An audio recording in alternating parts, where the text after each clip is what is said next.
অপরাধ নেবেন না ঠাকুর, কিন্তু ওই মেয়েটার কথায় আপনি। মা আমার ভুলটা চোখের আঙুল দিয়ে দেখিয়ে দিয়েছে।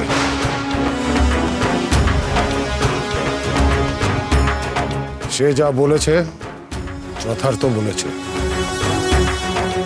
তোমরা আর দেরি না করে ওকে জঙ্গলের বাইরে পৌঁছে দিয়েছো।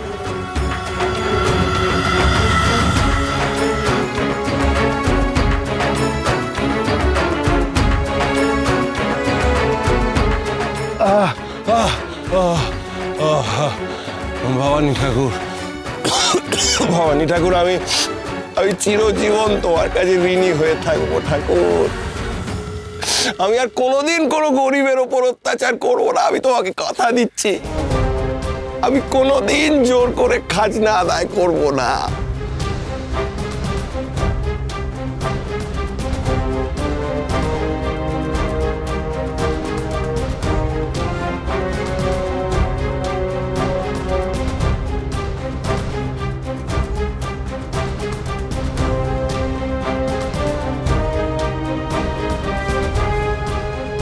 আমাকে জীবন দান করে নিজের সর্বনাশী ডেকে আনলে ভবানী ঠাকুর।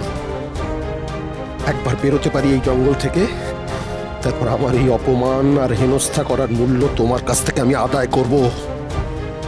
তোমায় শেষ না করা পর্যন্ত আমার শান্তি নেই। আমি ধন্য বাবা ঠাকুর, আমি ধন্য।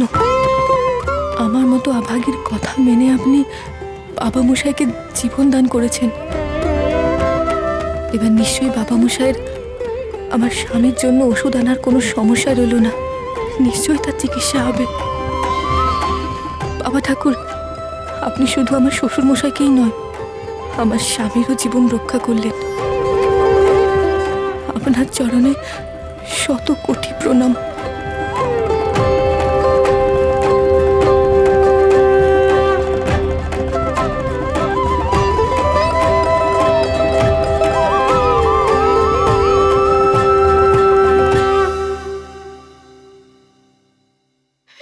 কি সর্বনাশ হলো এবারে, কি সর্বনাশ হলো।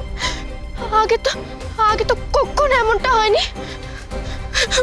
উনিও কেমন অসুস্থ হয়ে পড়লেন, আর বাবা মশাইয়ের এরকম অবস্থা। আমি জানি কেন এমনটা হচ্ছে। কেন? আপনারা তো মানতে চাইবেন না, তবুও বলি, এই সব কিছু হচ্ছে শুধুমাত্র ওই প্রফুল্লর প্রেতাত্মার জন্যে। কুদৃষ্টিতে আজ এই অবস্থা। ও চাইছে আমার স্বামীকে টেনে নিতে, বাবা মশাইকে নিয়ে যেতে, আর একে একে সবাইকে নিয়ে গিয়ে ওখানে সংসার পাততে চাইছে, প্রেতের সংসার। নয়ন বউ, তোমার এই পাগলের প্রলাপ শুনতে আমার মোটেই ভালো লাগছে না। দয়া করে তুমি ভেতরে যাও। এমনিতে আমার মন মেজাজ খারাপ হয়ে আছে, তুমি দেখছো, তারপর যত এইসব বাজে বাজে কথা। যাও ভেতরে যাও। কত অনায়াসে কথাটা বললে তুমি নয়নবাবু, হ্যাঁ? কত অনায়াসে বলে দিলে যে তোমার স্বামী শ্বশুর সবাইকে আত্মা তুলে নেবে, প্রফুল্লর আত্মা। তোমার মুখে কি কিচ্ছু আটকায় না? আমার মনে তার অন্যদের মতো এত প্যাচ পয়জার নেই। যা সত্যি কথা সেটা আমি স্পষ্ট বলি, ওনার অসুখটা ভালো নয়। আর ডাকাতরা কি বাবা মশাইকে ধরলে জীবিত ছেড়ে দেবেন? তুমি থামবে মেস দিদি? কোথায় কখন কি কথা বলতে হয় তুমি জানো না? সেই বোধটা তোমার নেই? কোনোদিন ছিল? কোনোদিন মেজে বউয়ের এই বোধটা ছিল? ভালো মন্দ কখন কি বলতে হয়?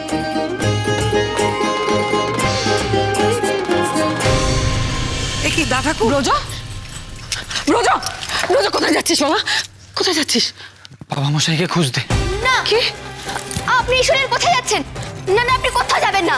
যেখান থেকে হোক বাবা মশাইকে খুঁজে বের করো, আমি তার সন্তান। বাবা মশাইকে খুঁজে বের করা আমার কর্তব্য। তুমি আমায় বাধা দিও না সাগর, বাধা দিও। আমাকে যেতে দাও, নাহলে যে তার বড় বিপদ হয়ে যাবে। না ব্রজ, না, কিছুতেই না। আমি তোকে যেতে দেবো না ব্রজ, আমি কিছুতেই যেতে দেবো না। তোর যদি ওখানে গিয়ে কোনো বিপদ হয় তাহলে আমি কি নিয়ে বাঁচবো রে বাবা? তুই যে আমার বুকের আচার ব্রজ, আমি সহ্য করতে পারবো না তোর কিছু হয়ে গেলে। ব্রজ, ব্রজ, তোরা বাপ ছেলে যে আমাকে এভাবে নিঃস্ব করে যাস না ব্রজ, যাস না। বাবা বিপদের পর বিপদ আসে বাবা, তুই একটু শান্ত হয়ে বস।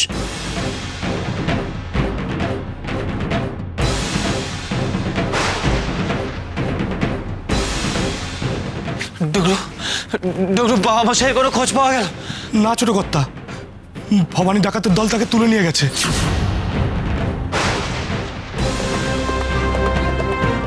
অনেক খোঁজ করেছি, কোথাও সন্ধান পাইনি। ব্রজ, ব্রজ কোথায় যাচ্ছিস? ব্রজ,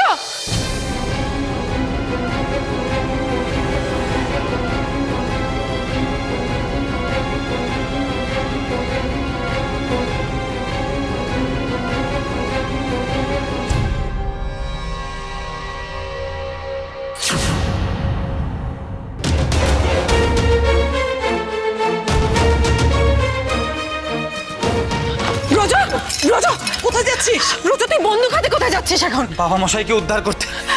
কি বলছিস কি তুই? যেভাবে পারি ভবানী পাঠকের ডেরা থেকে বাবা মশাইকে উদ্ধার করে আনবো। ব্রজ, ব্রজ, ব্রজ, ব্রজ দাঁড়া। ব্রজ, আমি তোকে বলছি তুই তুই মায়ের কথাটা শোন। ব্রজ দেখ, আমি তোর বাবা মশাইকেও বারণ করেছিলাম, তিনি আমার কথা শোনেননি। আমি বারবার বলেছিলাম এভাবে প্রজাদের অমঙ্গল ঘটিয়ে কোনো ফল হয় না, কিন্তু উনি আমার কোনো কথা কান দেননি। এই জন্যই আমাদের আজ এত বড় সর্বনাশ হয়ে গেছে ব্রজ। কিন্তু কিন্তু না, আমি আজ তোকে বারণ করছি ব্রজ, তুই আমার কথা শোন। তুই বাড়ি ছেড়ে কোথাও যাস না ব্রজ, কোথাও যাবি না তুই। আমায় ক্ষমা করো মা, আমি তোমার আদেশ মানতে পারছি না, আমাকে বাইরে যেতেই হবে। ব্রজ, ব্রজ তুই কোথায় যাস না? ডগরু, ডগরু ব্রজকে আটকাও, আমার ব্রজকে বাড়ি যেতে দিও না ডগরু। ছোট কর্তা, ছোট কর্তা যাবেন না, যাবেন না ছোট ছোট।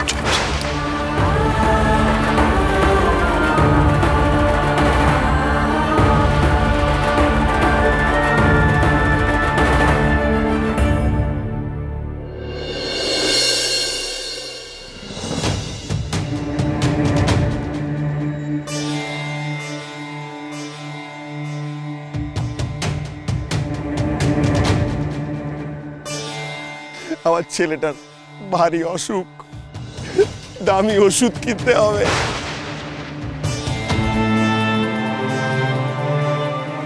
আমার স্বামী অসুস্থ? কি কি হলো হঠাৎ তার? না না, তার সম্পর্কে খোঁজ না পাওয়া পর্যন্ত আমি আমি শান্তি পাচ্ছি না।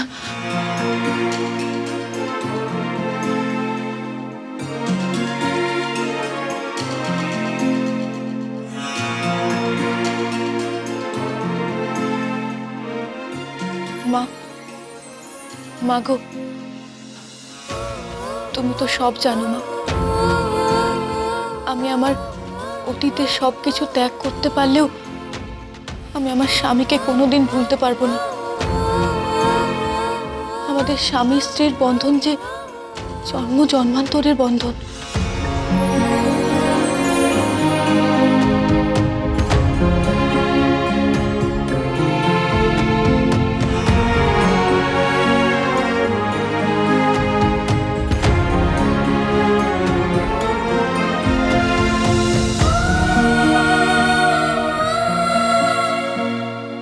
আমার স্বামীর দেওয়া এই আংটি আমার কাছে অমূল্য সম্পদ।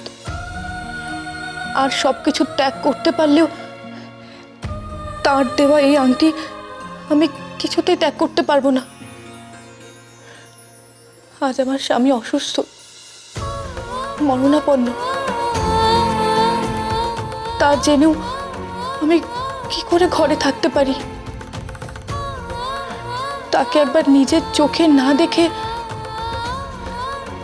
তাকে সুস্থ করার চেষ্টা না করে আমি আমি আমি কিছুতে স্থির থাকতে পারবো না। আমাকে যেতে হবে তার কাছে একবার, তাকে গিয়ে দেখে আসতে হবে। কিন্তু বাবা ঠাকুর যদি আমাকে যাওয়ার অনুমতি না দেন, না বলে যাব। কিন্তু তা কি করে হয়?